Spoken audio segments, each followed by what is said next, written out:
Olá, bom dia! Começando mais uma edição do ABC da Notícia, seu programa semanal que traduz pautas importantes de uma maneira simples e acessível para você. Nossa explicação de hoje, o que é etarismo. Etarismo é discriminar alguém tomando como base a sua idade.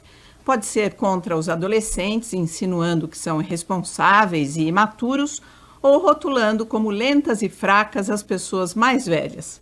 Como a gente sabe, os mais velhos são os que mais sofrem no dia a dia. Quem cruzou a linha dos 60 sabe que pode viver mais 40 anos. Com todos os problemas, o mundo melhorou muito.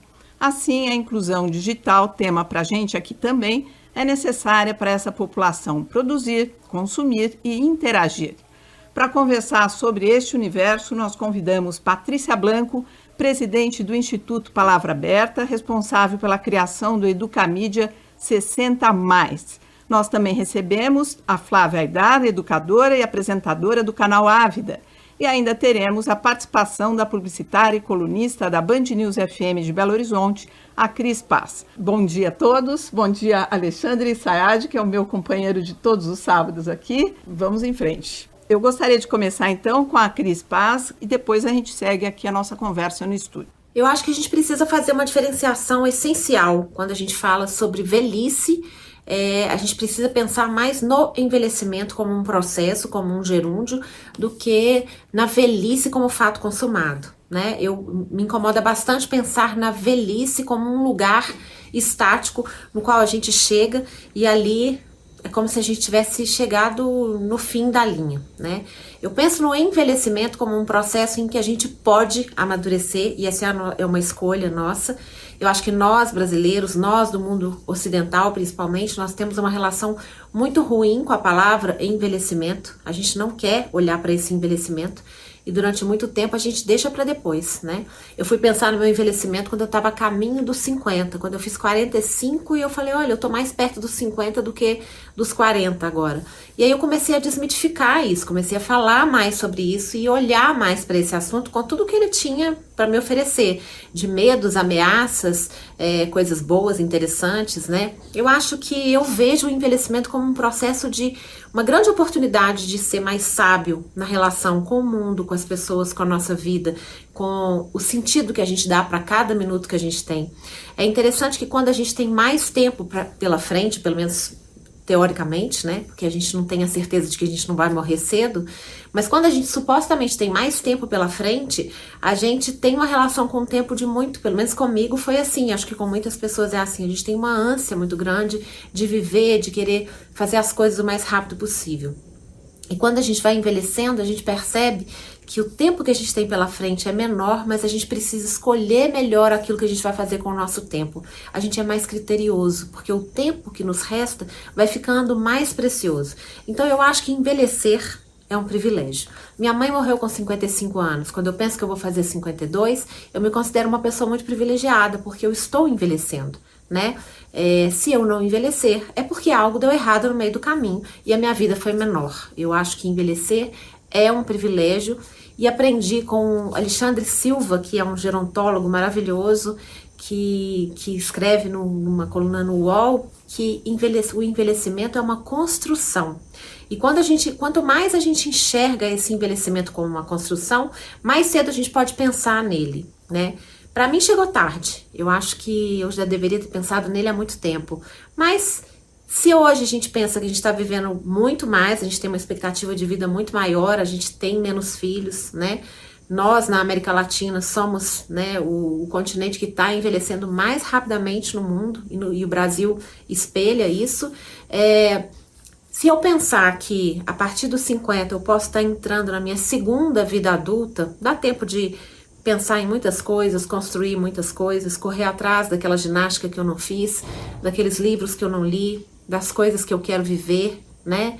E eu acho que envelhecer, amadurecendo, é saber dar valor para aquilo que realmente é importante. Ouvindo a Cris Paz falar, eu lembrei do Nelson Rodrigues. Jovens envelheçam enquanto é tempo, né? Porque é bem isso que ela fala. Quando eu chego nos 50, eu vejo que eu tenho mais 50 anos pela frente. Super interessante isso. E segundo o IBGE, Patrícia, a gente tem 28 milhões de brasileiros que cruzaram aí a linha dos 60 anos. 60 anos a gente pensa assim, é uma população ainda muito jovem, porque você pensa que tem...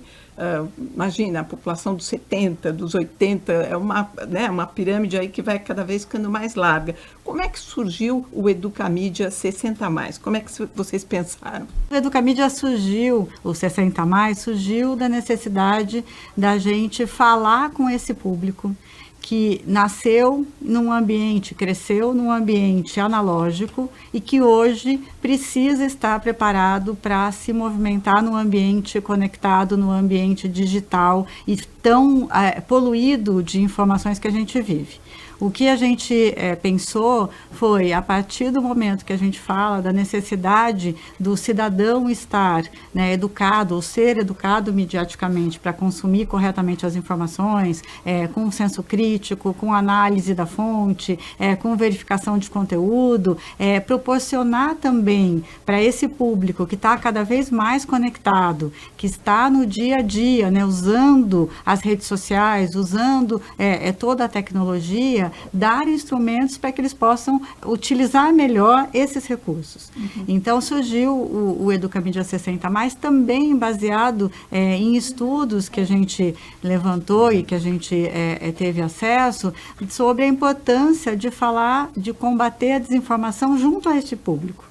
Principalmente por conta dessa visão e dessa mudança de comportamento do analógico, daquele momento que essa geração consumia uma mídia, consumia a notícia a partir de veículos de comunicação que já faziam a triagem, a curadoria, a edição, traziam a checagem daquela informação pronta, até o momento de que a gente vive hoje, que todos nós somos produtores de conteúdo, que tem número absurdo de fontes e que é preciso saber interpretar corretamente as informações que chegam até a gente. Patrícia, eu acompanho de perto o Educamídia, sou de perto mesmo, sou muito fã e eu acompanhei, a passagem do momento em que tinha uma questão de uma alfabetização que ainda existe, importante para outras faixas etárias, e essa migração, então, para um segmento específico, que, de certa maneira, eu acho que quando você fala do digital, eu queria perguntar até que ponto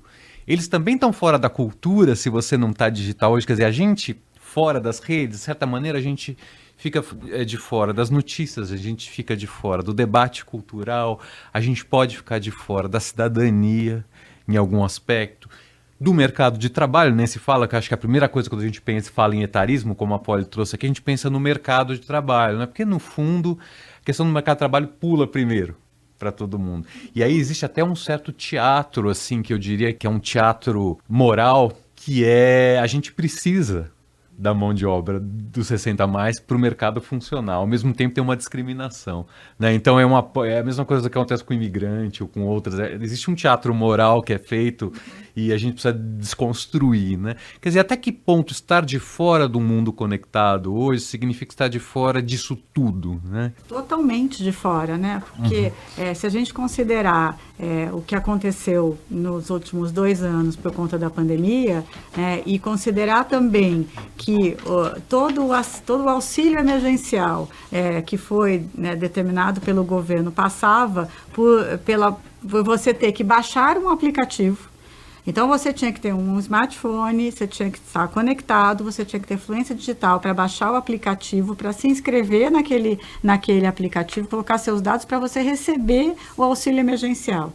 Olha que fator de exclusão econômica, social, até da vida mesmo dessa população que não tem não sabe se movimentar nesse mundo conectado. Então, o que a gente coloca é que se você não preparar esse cidadão, né, acima de 50, acima de 60, que está ainda apto a exercer suas funções econômicas, as suas funções profissionais, para também se conectar e navegar corretamente, utilizando, né, e se apropriando desse ambiente digital, a gente vai estar excluindo, né, uma geração que precisa ser incluída. Né? Eu gosto muito de pensar na necessidade da gente incluir. Incluir uma geração que tem saberes, que tem experiência, que tem história de vida, que é tão rica para todos nós, né? Eu gostaria de trazer a Flávia para essa conversa. Flávia, qual que é a sua opinião? Como aproximar dessas novas tecnologias? Tudo que eu ouvi até agora nos leva a entender que não há um único velho, né? Há velhos. Como de resto, tudo na vida é muito plural, né? Então, a depender do seu gênero, do status social, profissional e até da faixa etária que inicia a velhice como marco legal, né, os 60 anos e segue, há muitos e diferentes tipos de inserção nesse mundo contemporâneo, que é, antes de tudo, um mundo digital. Então, eu diria assim, que quem teve a chance de se profissionalizar pegando o início desse processo digital do mundo tecnológico e altamente sofisticado, teve mais oportunidades de seguir pensando juntos, né? Eu me lembro que quando eu estava começando lá, já nos meus 40 e tantos, mas quando veio esse advento do computador, na verdade do PC, né? Um computador para cada um no seu local de trabalho, eu era melhor do que meus filhos, que eram pequenos, e eu me lembro de muitas maldades que eu fiz, deixando tudo programado para que a hora que eles entrassem no computador, minha voz estivesse ali dizendo de novo no computador, e aí, de repente, eu fui assaltada por eles também, e aí foram as inúmeras vezes que eles que tiveram que me socorrer e me ajudar a entender e a desvendar esse mundo. Mas é um pouco isso mesmo, quer dizer, estamos vivos, ainda bem, né, um grande mérito. Eu, por exemplo, perdi minha mãe quando ela estava com 103 anos, faz apenas 2 anos. Né, e eu aqui no topo dos meus 68, estou aqui completamente tentando surfar ainda nas ondas possíveis. Né. O que eu penso é que a gente tem que seguir em sintonia com o tempo da gente. Eu estava ouvindo lá o vídeo do início e eu acho que o grande segredo não é a gente se antecipar, é a gente estar em sintonia com o tempo da gente. Para você que ligou o rádio agora, nosso assunto aqui é etarismo. Nós recebemos a Patrícia Blanco, do Instituto Palavra Aberta, que criou o programa Educamídia 60+, focado nas pessoas com mais de 60 anos. Participa da edição de hoje a educadora Flávia Aidar. E tem uma participação da Cris Paz. Vamos ouvir. O meio digital é uma boa metáfora, um ícone do que a gente quer conquistar. Na verdade, quando ele é colocado nessa pergunta, né, além do meio digital, o que a gente quer conquistar? Primeiro, a gente já está conquistando o meio digital. As pesquisas mostram que 50, 60 mais estão mais digitalizados do que as pessoas imaginam, do que o mercado imagina. Nós já estamos muito mais digitalizados. E por causa disso, as startups, os aplicativos precisam entender que eles precisam ser cada vez mais amigáveis desse público. Porque nós aprendemos, né, 50, 60, 70 mais, a usar a tecnologia, principalmente depois da pandemia. A gente teve que se virar. Nada, né? A necessidade faz o sapo pular e isso é maravilhoso. Mas eu acho que o ícone da digitalização serve para ilustrar o que nós, né, 50 mais, eu vou falar em nome dos 50 mais, que eu vou fazer 52, queremos de uma maneira geral. Nós queremos ser vistos como somos. Nós não queremos ser vistos de uma maneira desatualizada. E acho que já passou da época, né? Já não era sem tempo, como diria minha mãe, de olhar para o envelhecimento como não sendo um sinônimo de desatualização. Tem muita gente jovem que fica desatualizada sem envelhecer. Tem muita gente que envelhece desatualizada e tem muita gente que envelhece atualizada. Envelhecer não significa se desatualizar obrigatoriamente, assim como envelhecer não significa amadurecer. Amadurecer é uma conquista de cada um de nós. Envelhecer é uma conquista do tempo. Então, acho que, na verdade, o que essa questão digital está representando é o ícone de se olhar para o envelhecimento hoje como ele de fato acontece. O envelhecimento hoje é muito diferente do que ele foi. Patrícia, eu gostaria que você comentasse um pouco o que disse a Cris Paz com relação, inclusive, a essa questão digital. Bom, ela trouxe um dado que é interessante mesmo, né? Hoje você tem uma participação do público 50 a mais, vamos considerar de 50 para cima, nas redes sociais, no ambiente digital, que é bastante grande. O que a gente tem, e aí a Flávia trouxe aqui uma coisa que eu acho que é muito importante da gente ressaltar, que são as diversas velhices. Uhum. Perfeito, isso que ela falou, é verdade. Você tem categorias, vamos dizer assim, né, de pessoas que são totalmente digitalizadas, que utilizam, que navegam perfeitamente, e outros que são totalmente fora. Uns mais ávidos, outros menos ávidos. Outros com mais facilidade de aprendizado, de navegação, com mais capacidade cognitiva ou não. Então, o que a gente precisa entender é que essa diversidade traz também desafios.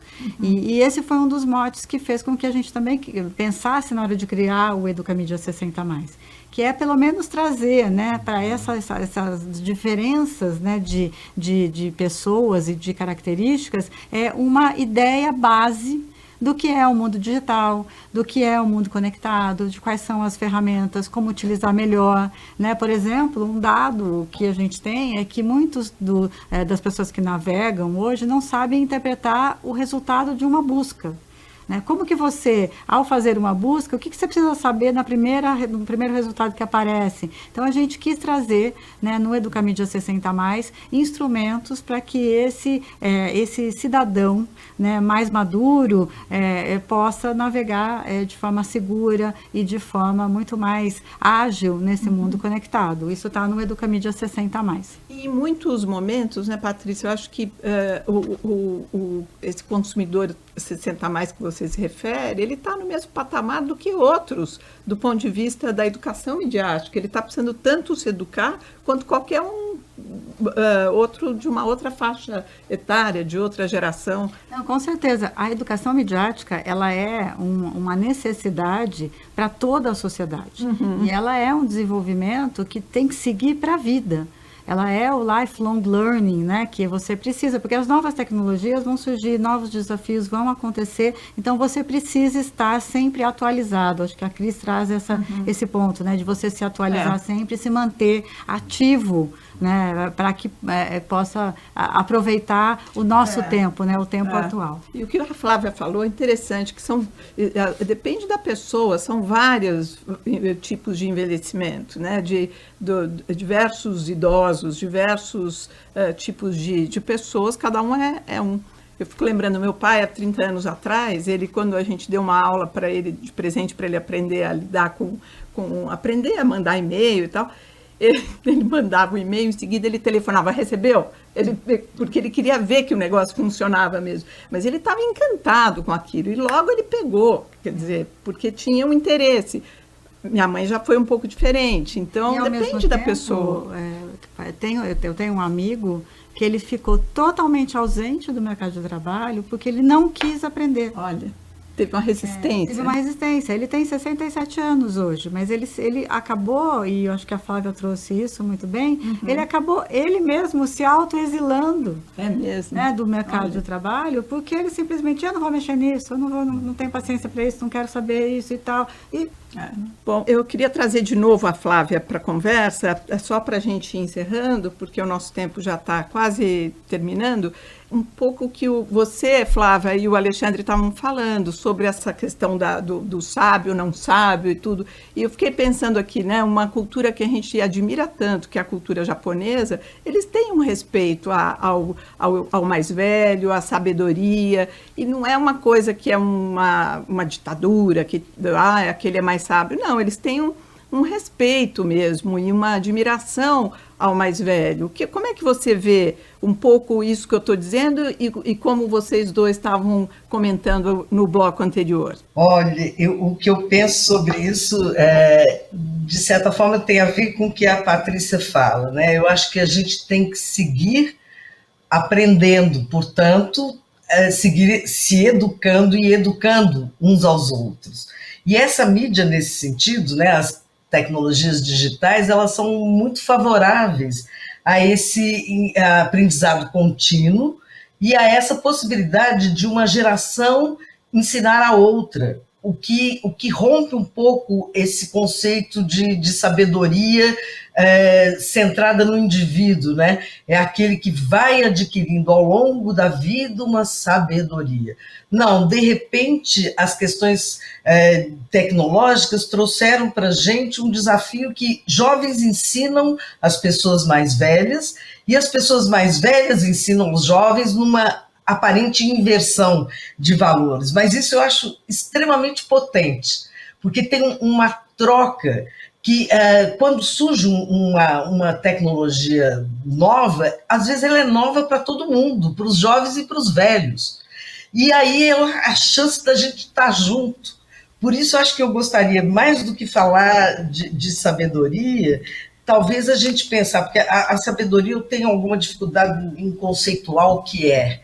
Né? Eu vejo que a gente fica um pouco mais, como eu diria, um pouco maior quando você vai vivendo, porque de alguma forma os seus olhos foram impactados por muita coisa já no mundo, você já viu mais coisas, pelo menos a priori, essa é a chance que você está exposto ao mundo e às vivências, te garante. Mais exposição a tudo há de te trazer uma noção mais ampla, mas não necessariamente, não garante.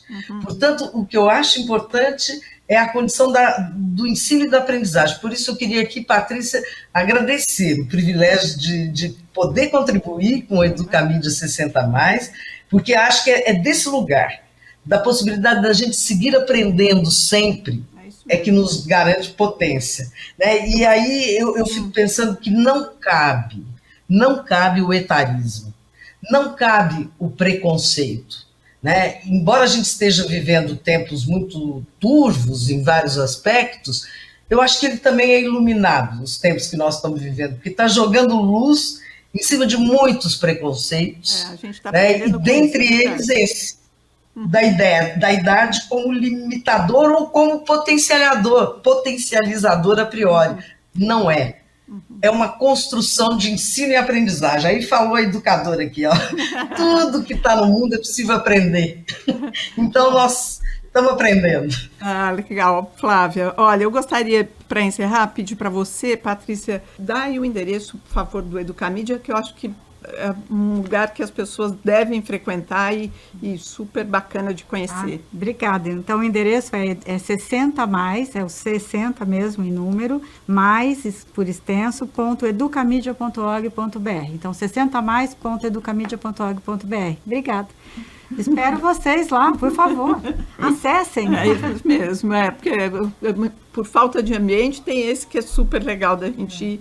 E ninguém vai ficar lá perguntando, o outro dia eu vi uma matéria aqui falando assim, olha, frases que demonstram etarismo. Nossa, como você não parece a idade que tem? Qual o segredo para você estar tão conservado? Essas frases assim, que não se... Como você parece mais jovem? Isso não se deve falar. Então, são regras aí que talvez você também aprenda tocando nesse assunto. Nosso tempo chegou ao final, quero agradecer a participação da publicitária Cris Paz, a presença da educadora Flávia Aidar e da Patrícia Blanco, presidente do Instituto Palavra Aberta. Agradeço a você, Alexandre Sayad, como sempre, e também a colaboração para as redes sociais da Thalita Moreto. O apoio operacional é da Júlia Maciel e coordenação do Renan Suquevicius. Além de nos encontrar nas redes sociais, você pode enviar sua opinião ou sugestão pelo WhatsApp da rádio 999-592-100. Eu sou Maria Cristina Poli e esse foi o ABC da Notícia. Tchau, até sábado que vem.